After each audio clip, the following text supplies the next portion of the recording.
नमस्कार दोस्तों, मेरा नाम राहुल सैनी है और मैं आपका maths by Rahul Saini channel पर बहुत-बहुत स्वागत करता हूँ। दोस्तों आज ये चक्रवृद्धि ब्याज की जो है तीसरी क्लास है। पिछली 2 क्लासों में चक्रवृद्धि ब्याज के हमने एक तो नॉर्मल क्वेश्चन किए थे, मतलब कैसे ब्याज निकाला जाता है, थोड़ा-सा ब्याज का डिफरेंस वाले क्वेश्चन किए थे हमने 1-2, ठीक है ना? तो आज की क्लास में हम थोड़ा-सा ना चुकाने वाले किस्तें तो नहीं कहेंगे बट जो है पैसे चुकाने वाले क्वेश्चन देखेंगे, मतलब एक नया टाइप है। आप इसको ना टाइप वाइज़ की तरफ से देखिएगा कि ये इस टाइप के 8-10 क्वेश्चन मैं आपको कराने जा रहा हूँ। तो इस टाइप से जितने भी क्वेश्चन आपके पास आएँगे, तो आप उनको किसी भी मतलब बिना रुके, बिना मतलब एक तरीके से ना बिना अटके और कम से कम समय में आप उन्हें कर पाएँगे, ठीक है ना? तो शुरू करते हैं आज की क्लास को बिना रुके, ठीक है ना? देखिए, एक व्यक्ति ने निश्चित राशि उधार ली और प्रथम वर्ष के अंत में ₹4000 और दूसरे वर्ष के अंत में ₹7700 रुपए का भुगतान करके इसे चुकाने के लिए सहमत हो गया। यदि ब्याज की दर 10% है, तो उधार ली गई राशि कितनी है? ठीक है ना? अब देखिए मैं आपको एक चीज़ समझाता हूँ थोड़ा-सा। अगर रेट ऑफ इंटरेस्ट 10% है, अगर रेट जो है 10% है, अमाउंट जो है 1 साल में वो 10 से 11 हो जाएगा, ठीक है ना? और 2 साल में कितना हो जाएगा?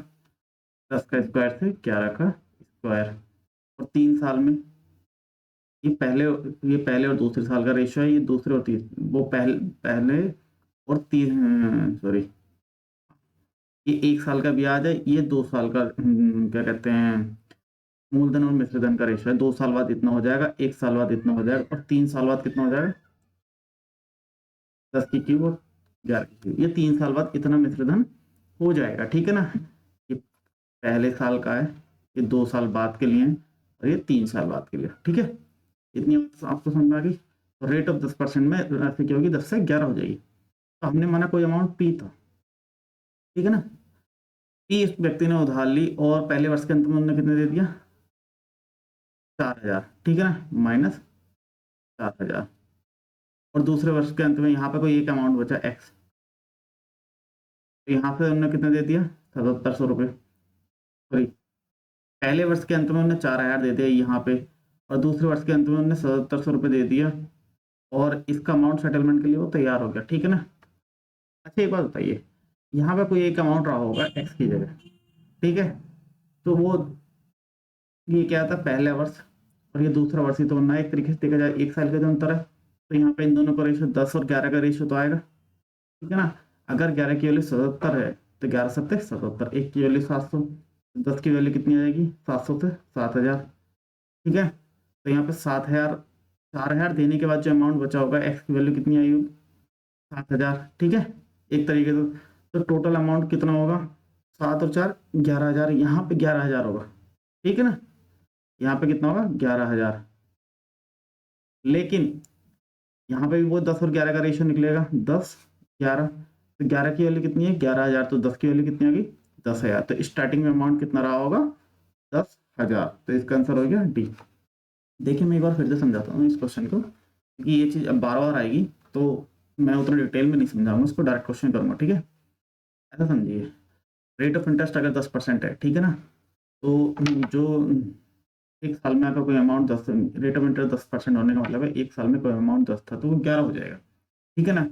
हमने तो इन्होंने कहा कि कोई राशि हमने P उधार ली और उसमें से ₹4000 दे दिए, तो यहाँ पे कुछ X बचा होगा, ठीक है ना? क्या कहते हैं, फिर 1 साल बाद और 1 साल बाद और इन्होंने ₹7700 फाइनल कर दिए, ₹7700 दिए यहाँ पे फाइनल कर दिया लास्ट में, तो पूरा पेमेंट सेटलमेंट हो गया। तो हमने कहा कि इस साल का 1 साल का रेशियो क्या होगा? 10 से 11, मतलब यहाँ पे जो अमाउंट दिया होगा वो 1 साल ब्याज लग के दिया होगा ना, यहाँ पे जो अमाउंट बचा होगा उसमें 1 साल का ब्याज लगा होगा, तो इस 700 बन गया होगा 7,700।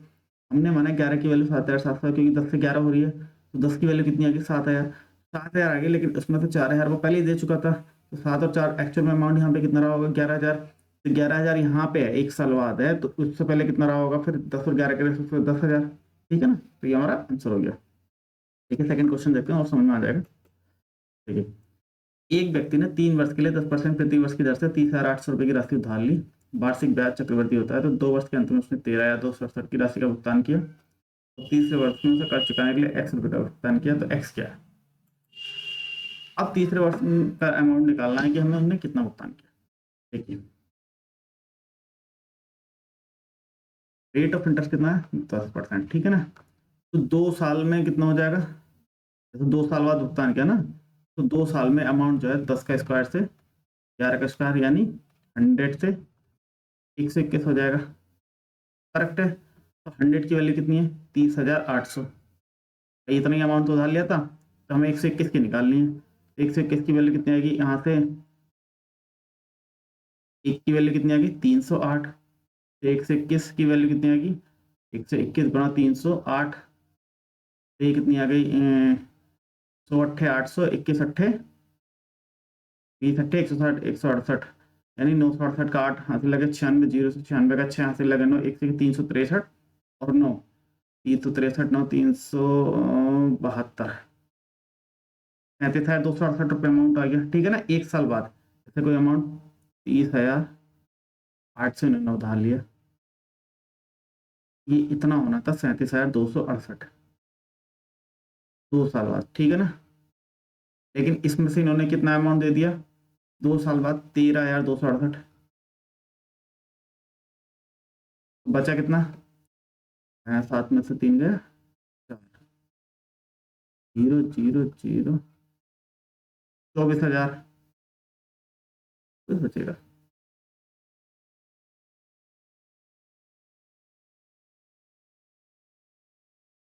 चलो ठीक है 24,000 बचा। अब बताना कि 1 साल बाद उसने कितना अमाउंट पे किया होगा। 10 की वैल्यू कितनी है 24 जो है 10 की वैल्यू है, तो 1 की वैल्यू कितनी आ गई यहाँ से 1 की वैल्यू कितनी आ गई 2400, तो यहाँ पे हमें 11 की 10 और 11 का रेशियो बनेगा ना, तो 11 की वैल्यू कितनी आ गई 0 0 11 चौक 44 का 4, 11 दूनी 22 और 4 26,400, ये आंसर सी हो जाएगा, ठीक है ना। यहाँ पे वैल्यू कितनी बनेगी 26,000, आप समझ गए होंगे आप, ठीक है ना। 2 साल बाद 100 से 121 आएगी, हमने 30,800 अमाउंट उधार लिया था, तो वो 2 साल बाद 37,268 हो गया, 30,800 से 37,268 हो गया। लेकिन 2 साल बाद उन्होंने 13,268 रुपये पैसा दे दिया, तो एक्चुअल में कितना अमाउंट बचा 2 साल बाद 24,000। अब 24,000 के बाद तीसरे साल में उन्होंने पैसा किया, यानी 1 साल के ब्याज लगे, 1 साल का ब्याज लगने के बाद अमाउंट कितना हो जाएगा 26,400, ठीक है ना। इतनी बात समझ आ गई। आई थिंक इसमें तो कोई आपको दिक्कत नहीं होनी चाहिए, ठीक है। चलते हैं अगले क्वेश्चन पे। एक व्यक्ति ने एक निश्चित राशि 10% वार्षिक दर पर 3 वर्ष के लिए उधार ली, जबकि ब्याज वार्षिक संयोजित था, तो 2 वर्ष पश्चात उसने 8,470 का भुगतान किया और तीसरे वर्ष के अंत में उसने 13,310 रुपये का भुगतान करके पूरा ऋण चुका दिया, तो उसके द्वारा उधार ली गई राशि कितनी थी, ठीक है। देखते हैं, आइए। रेट ऑफ इंटरेस्ट सेम है ना, अब आते हैं 10% यानी 10 से 11 1 साल का, ठीक है। तो देखिए कोई अमाउंट उन्होंने पी उधार लिया, 2 साल बाद कितना अमाउंट उन्होंने दे दिया 8,470, माइनस किया 8,400, ठीक है ना। उसके बाद हमने फाइनल अमाउंट 1 साल बाद 13,310 रुपये दे दिया, तो यहाँ 10 से 11 हुआ, तो 11 की वैल्यू इतनी, एक की वैल्यू कितनी आ गई 121, 1210, तो यहाँ 10 की वैल्यू कितनी आ गई 12,100, ये 8,470 दे दिया था, ठीक है ना। लेकिन अब हमें यहाँ काउंट करेंगे इसको, 8,470 देने के बाद अभी तो जो अमाउंट बचा था 12,100 उस पर ही तो ब्याज लगा, लेकिन एक्चुअल में अमाउंट तो इतना यहाँ पे बना था ना 2 साल बाद, ठीक है। तो ये कितना अमाउंट हो गया 0 7 4 5 0 20,570, 2 साल बाद ब्याज लगने के बाद जो अमाउंट बना था वो 20,570 बना था, उसमें से 8,470 उन्होंने दे दिया, बचा कितना 12,800 रुपये, 12,800 रुपये पे 1 साल का ब्याज लगा, तो वो अमाउंट कितना हो गया 13,310, ये प्रोसीजर था, ठीक है ना। अब देखते हैं 20,570 2 साल बाद है, यानी 2 साल का रेशियो कितना हो गया 100 से 121 हो जाएगा अमाउंट, ये तो हो जाएगा। तो 121 की वैल्यू कितनी है 20,570, तो एक की वैल्यू कितनी आ गई, और मैं एक की वैल्यू निकालूंगा 121 ना 121, बच्चा कितना 21 में से 5 गए 16, 121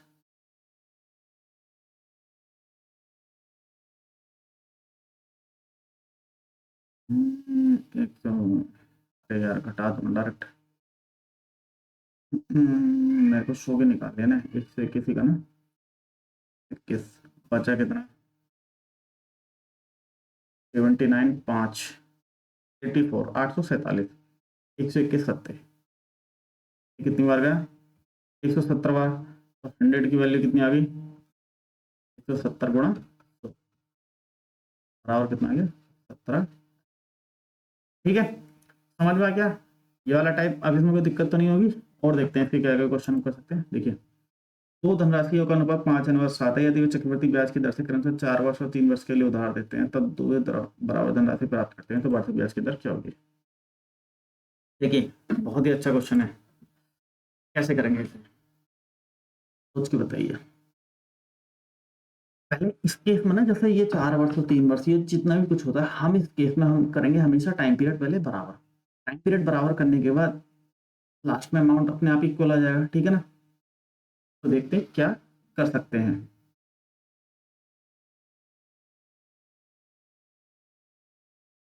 एक अमाउंट 5 है एक अमाउंट 7 है। इसको 4 वर्ष के लिए दिया गया है और इसको 3 साल के लिए। तो कहते हैं बे चक्रवृद्धि 4 वर्ष से तब वो बराबर धनराशि प्राप्त करते हैं। वार्षिक ब्याज की दर कितनी है। अब मुझे बताइए 3 साल के लिए तो 7 रुपये का अमाउंट बड़ा है टाइम कम है। ठीक है ना। मैंने ये कहा कि 7 रुपये का अमाउंट 3 साल बाद जो भी होगा हो जाएगा यहाँ पे आके। ये 5 रुपये का अमाउंट था ये 4 साल बाद यहाँ पे आके मतलब हमने माना यहाँ पे ए अमाउंट बन गया और ये भी ए अमाउंट बन गया क्योंकि अमाउंट तो बराबर मिल रहे हैं ना बराबर धनराशि प्राप्त करते हैं। ठीक है ना। ये भी ए अमाउंट मिला। लेकिन यहाँ पे मैं कहता हूँ यहाँ 1 साल का अंतर डाल दो। ये 1 साल कर दो और ये 3 साल कर दो। 1 साल और 3। ठीक है ना।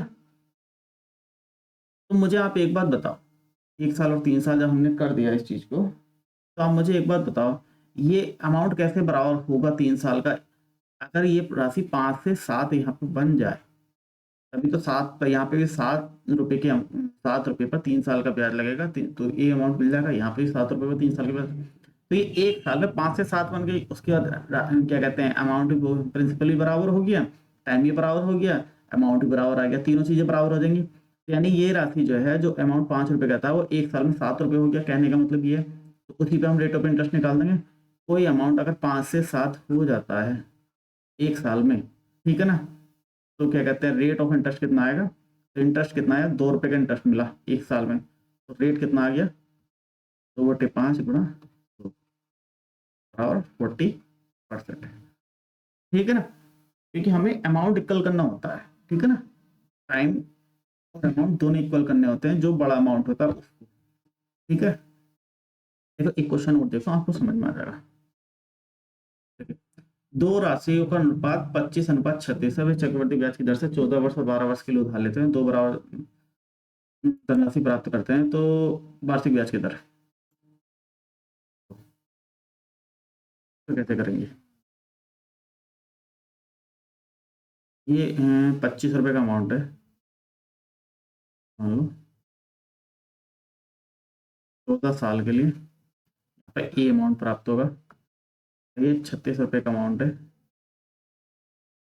12 साल के लिए और यहाँ भी ये अमाउंट प्राप्त होगा। तो मैं ये चाहता हूँ कि यहाँ पे भी इसको 12 बना लूँ और यहाँ पे इसको 36 बना लूँ। ठीक है। जब ये 36 से 12 साल के लिए ए अमाउंट प्राप्त हो जाएगा 36 से 12 साल के लिए ए अमाउंट होगा। तो यहाँ पे 2 साल में कितना ब्याज मिलेगा कि ये 36 हो जाए। ठीक है ना। यही चीज तो मैं करना चाह रहा हूँ 25 से 36 यानी 2 साल में अमाउंट 25 से 36 हो रहा है। तो 1 साल में कितना हो जाएगा अंडर रूट ले लूँ अंडर रूट 25 से अंडर रूट 36 यानी 5 से 6 हो रहा है 1 साल में। भाई 2 साल में स्क्वायर हो जाता है 1 साल में अंडर रूट ले लिया। तो रेट ऑफ इंटरेस्ट कितना आ गया 1/5 गुणा 100 बराबर 20%। ठीक है।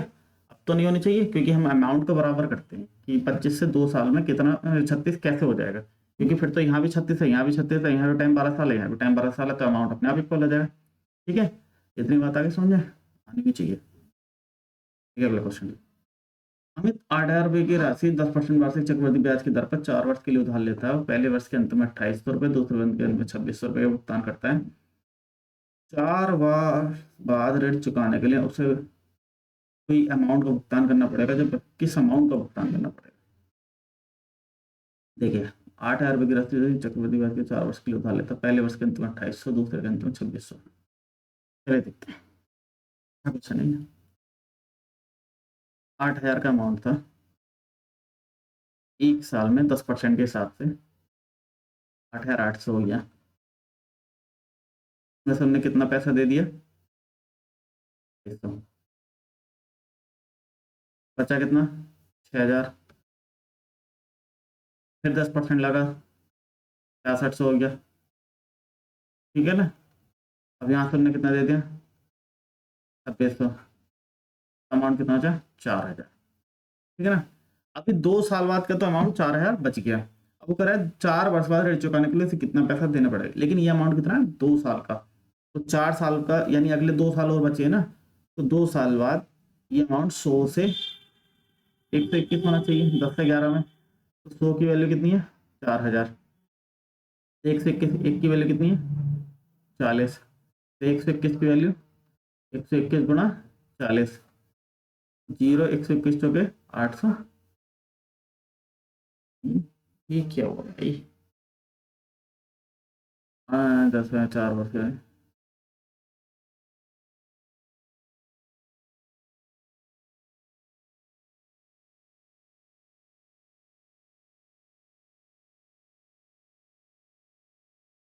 ऐसा कोई ऑप्शन नहीं आ रहा क्या, अरे सही तो है, 121 चौके 484, मैं कहाँ देख रहा हूँ यार, मैं भी कंफ्यूज हो जाता हूँ, 8,400, वो सॉरी 4,840, ठीक है ना। 8,000 10% से निकाला तो 800 हो गया, उसमें से 2,800 रुपये दे दिया तो 6,000 बचा, 10% लगाया तो 6,600 हो गया, 26 रुपये दे दिया तो 4,000 बचा। फिर हमने देखा 2 साल तो निकल चुके हैं, लेकिन 2 साल बाकी हैं, तो 2 साल में 10% के हिसाब से कोई अमाउंट क्या होता है, 10 का स्क्वायर से 11 का स्क्वायर, यानी 100 रुपये से 121 रुपये हो जाता है। हमारे पास अमाउंट कितना था, 4,000, यानी 100 की वैल्यू कितनी है, 4,000, तो 1 की वैल्यू कितनी आ गई, 40, हमें वैल्यू निकालनी है 121 की, तो 121 की वैल्यू कितनी आ गई, 4,840, ठीक है ना। नेक्स्ट क्वेश्चन देखो, एक व्यक्ति ने 3 साल के 10% प्रति वर्ष की दर से एक निश्चित राशि उधार ली, ब्याज सालाना चक्रवृद्धि है, 2 साल के अंत में उसने 6,634 रुपये की राशि का भुगतान किया, तीसरे वर्ष के अंत में उसने 13,200 रुपये का भुगतान करके कर्ज भुगतान किया, तो उसके द्वारा उधार ली गई राशि कितनी थी। अच्छा क्वेश्चन है,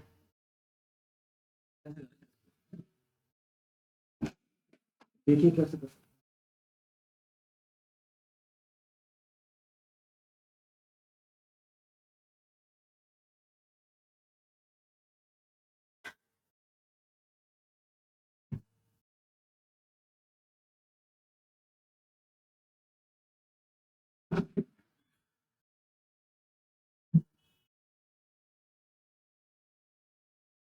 देखो, एक व्यक्ति ने 3 साल के 10% प्रति वर्ष की दर से एक निश्चित राशि उधार ली,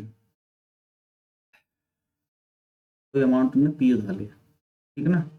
2 साल के अंत में 6,034, 2 साल के अंत में अमाउंट एक्स हो गया, उसमें से माइनस 6,000 तो 34 रुपये दे दिए, कोई अमाउंट बाई बचा, और 3 साल के अंत में ना 13,200, तो ये 13,200 का यहाँ पे 2 साल, यहाँ पे 1 साल, 13,200 का अमाउंट बनेगा। रेट ऑफ इंटरेस्ट कितना, 10% यानी 10 से 11, तो 11 की वैल्यू कितनी है, 13,200, एक की वैल्यू कितनी आ गई, एक की वैल्यू कितनी आ गई, 11 का ना, 11, 11 तो नहीं 22, 120, 1200, तो यहाँ पे 10 की वैल्यू कितनी आ गई, 12,000, ठीक है, बाई की वैल्यू कितनी आ गई, 12,000, तो बाई में 66 34 जोड़ दो तो एक्स आ जाएगा, तो एक्स की वैल्यू कितनी आ गई यहाँ पे, 12,6 18,634, ठीक है, 2 साल बाद, ठीक है ना, 2 साल बाद 18,634, 2 साल बाद यानी 100 से 121, 121 के लिए 18,634, 121 का ना 121, बचा कितना, 21 चौके 84, 65, 653 हो गया, 12 चौक 48, 12 पंजे 60, 605, पंजे 605, ये कितना बचा, 121 पंजे 605 हो गया, 121 65, 653, 48, 484, 121 चौके 400, 154 बार गया, 100 की वैल्यू कितनी आ गई, 54 बड़ा 100, बराबर 15,004। ठीक है, अब तो कोई दिक्कत नहीं है इस तरह के क्वेश्चन में। पी से कोई अमाउंट 2 साल में एक्स हो गया, उसमें से 66 हमने दे दिए तो बाई बचा, बाई से 13,232 रुपये हो गया। ठीक है ना, 13,200 रुपये, 13,200 हो गया, यानी 10 से 11 हुआ, 11 की वैल्यू 13,200, 1 की वैल्यू कितनी है, 1200, 10 की वैल्यू कितनी आ गई, 12,000। तो 6,634 रुपये दे चुके थे, तो हमने दोबारा जोड़ दिया, फिर 6,634 के बाद 12,000 कितना आ गया, 18,634, एक्स की वैल्यू आ गई। ठीक, तो 2 साल बाद 100 से 121 हो रहा था, 121 की वैल्यू 18,634, तो 1 की वैल्यू तो 54 और 100 की वैल्यू 15,400। ठीक है ना, कोई दिक्कत नहीं होनी चाहिए। ठीक है, नेक्स्ट क्वेश्चन देखते हैं। एक व्यक्ति ने किसी निश्चित धनराशि को बैंक में निवेश किया, उसने बैंक उसे 10% वार्षिक ब्याज पर प्रदान करता है, वह एक वर्ष के अंत में 3,500 रुपये निवेश करता है और दूसरे वर्ष के अंत में 5,000 रुपये निकाल लेता है, तीसरे वर्ष के अंत में 18,700 मिलता है, तो उसका प्रारंभिक निवेश क्या था। देखिए, अच्छा क्वेश्चन है।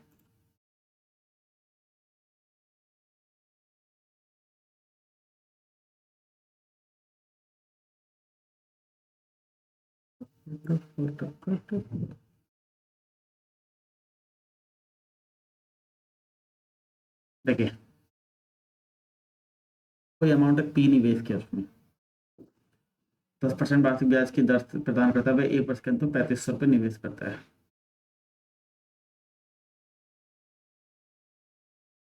यहाँ पे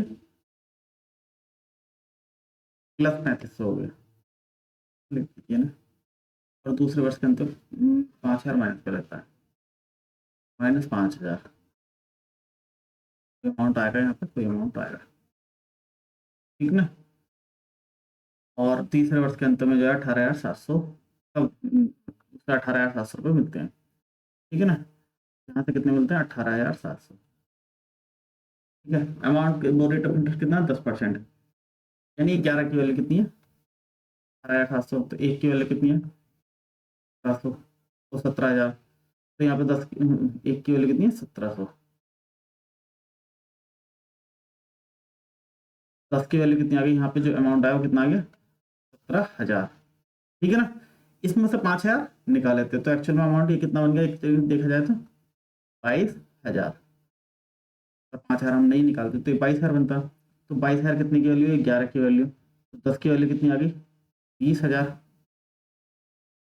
ये देखा जाए, लेकिन इसमें 3,500 रुपये डाले थे, तो 3,500 रुपये वापस दे दिए हमने, 3,500 रुपये वापस दे देंगे तो कितना बचेगा ये अमाउंट, 16,500। ठीक है, तो 11 की वैल्यू अगर ये 16,000, यहाँ से 10 से 11 होगा ना, 11 की वैल्यू 16,500, तो 10 की वैल्यू कितनी आ गई, 15,000।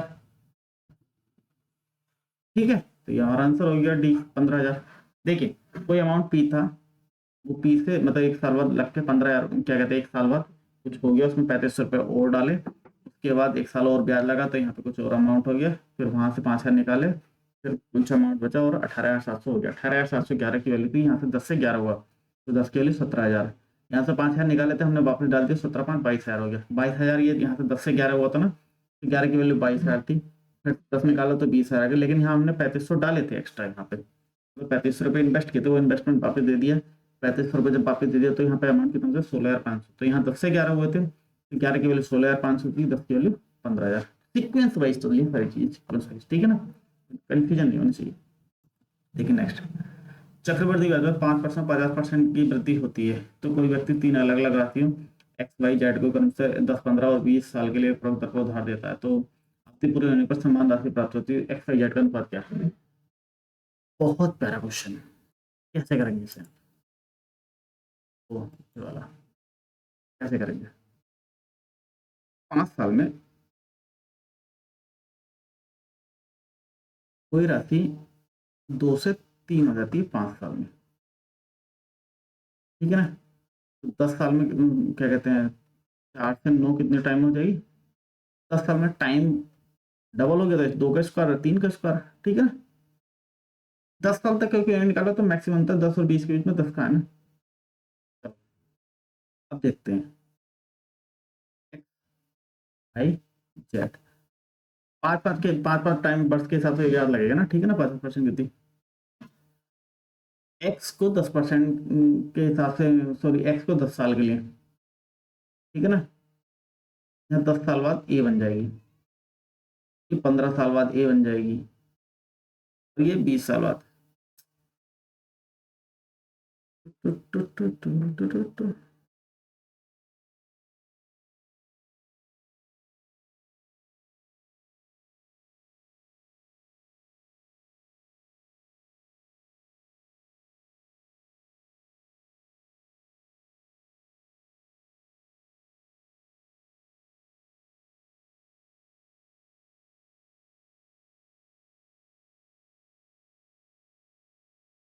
कैसे करेंगे?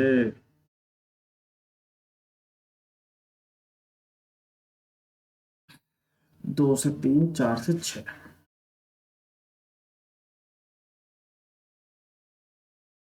बाई कितने साल के लिए? 15 साल के लिए। बाई का अमाउंट कितना? 15। ये 10 है। जेड का कितना है? 20। देखो, जेड जो है कायदे में 4 से 6, 6 से 9। जेड हमने 4, जेड माना हमने 4। एक मिनट रुको, क्योंकि मुझे ना थोड़ा नंबर 9 चाहिए। मैं एक्स को मान लेता हूँ 9।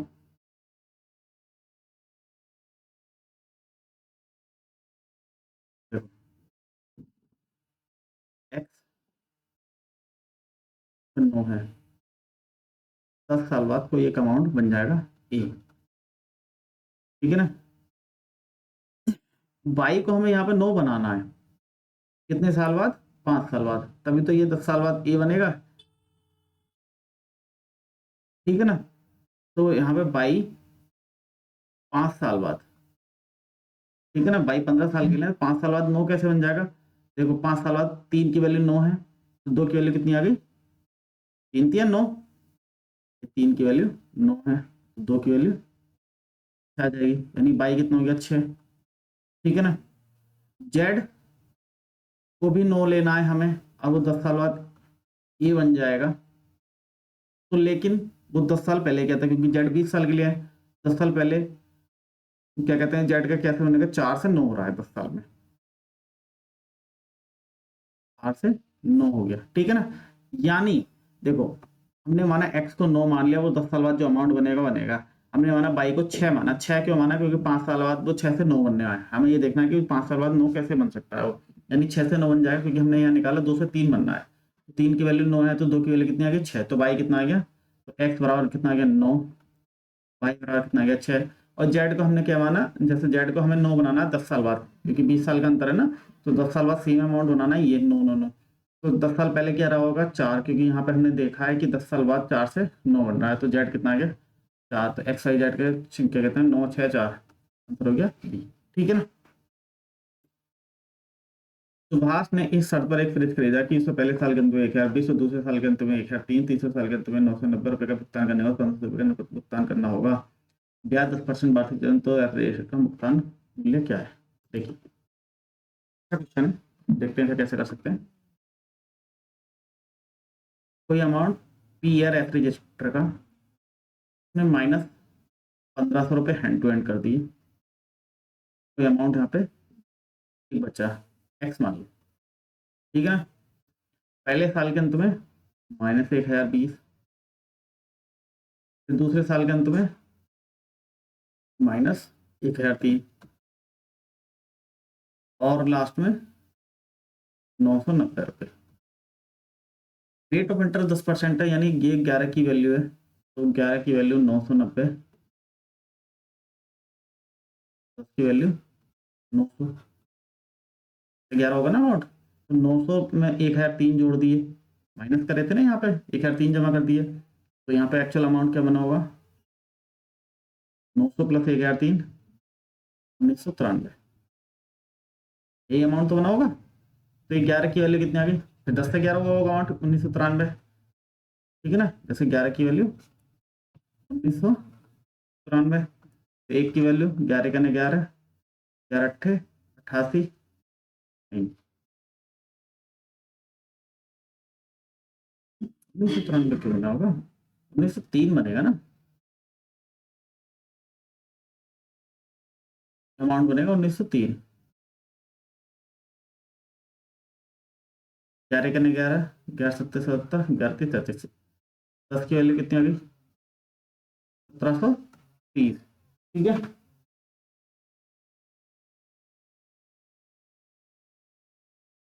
1730 रुपये आ गई। तो यहाँ पे ये अमाउंट कितना बनेगा 1730, 1020, 2750।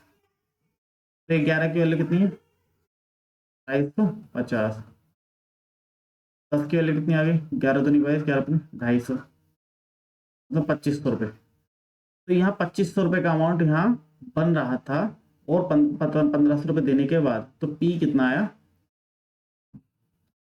2500 प्लस 1500, 4। ठीक है, पी कितना आ गया 4000। कोई दिक्कत होनी भी नहीं चाहिए। नेक्स्ट क्वेश्चन देखिए, राजेश ने एक टेलीविजन खरीदा जिसकी कीमत 13,240 रुपये है, जिसके लिए उन्होंने पहले साल के अंत में 2794 रुपये, दूसरे साल के अंत में 6,292 और तीसरे साल के अंत में 31 का भुगतान करना होगा। 10% प्रतिवर्ष की दर से ब्याज नगरी। ये होमवर्क में लिख लीजिए, अच्छा क्वेश्चन है। इतने सारे मैंने क्वेश्चन आपको करवाए, तो ये लास्ट क्वेश्चन आपको होमवर्क में, और इसको ध्यान से कर ले, ठीक है ना, नहीं आए तो मैं बता दूंगा। ठीक है, तो आज की क्लास को यहीं खत्म करते हैं। ये पूरा एक टाइप हम कर चुके हैं, बाकी अगली क्लास में एक नए टाइप के क्वेश्चन लेकर आएंगे। तब तक के लिए नमस्कार।